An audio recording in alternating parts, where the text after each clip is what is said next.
U Beogradu je juče počela Međunarodna studentska nedelja i u našem gradu od juče praktično boravi 200 studenta iz cele Evrope i mnogo studenta iz svih gradova u Srbiji. Tolerancija je glavna tema ovogodišnje manifestacije. Studenti će o toleranciji, o primerima tolerancije i netolerancije slušati na predavanjima koje će biti organizovana za njih. Osim učenja, u Beogradu pripremljen je odličan noćni provod. Svako ko dođe u Beograd znaju organizatori, ne može bez toga.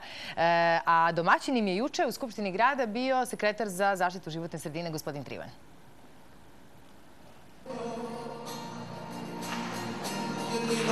Domaći, susedi i strani. Više od 200 studenta iz oko 40 zemalja sveta, ali i širom Srbije, bez dileme odgovara na pitanje koje je i glavna tema Međunarodne studentske nedelje. Da li ćemo i dalje tolerisati netoleranciju? I spremni su da iskustva zemalja iz kojih dolaze podele sa ostalima. Ima svog izuzetaka i ovde, i u Bosni, i u Hrvatskoj.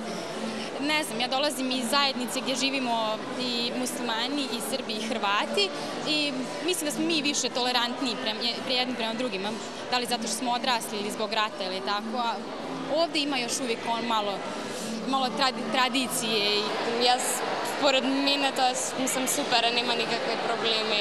Ja sam imam puno Albanci koji drugari koji mi se Albanci, ne gledam na njih kako ništa različno od mene.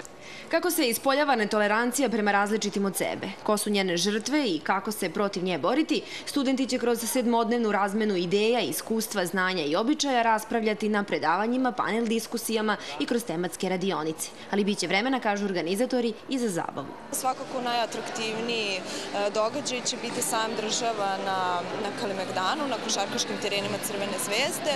Dakle, svi učesnici imaće priliku jedinstvenu da predstave svoje zemlje i kulture odakle dolaze i mislim jedna vrlo lepa manifestacija i nesvakidašnja za uopšte naš grad. Nama je zadovoljstvo da već 4. put pozdravimo njihovu organizaciju u Beogradu i da u stvari na ovaj način pokažemo da Beograd voli, želi i veruje da jeste grad mladih ljudi.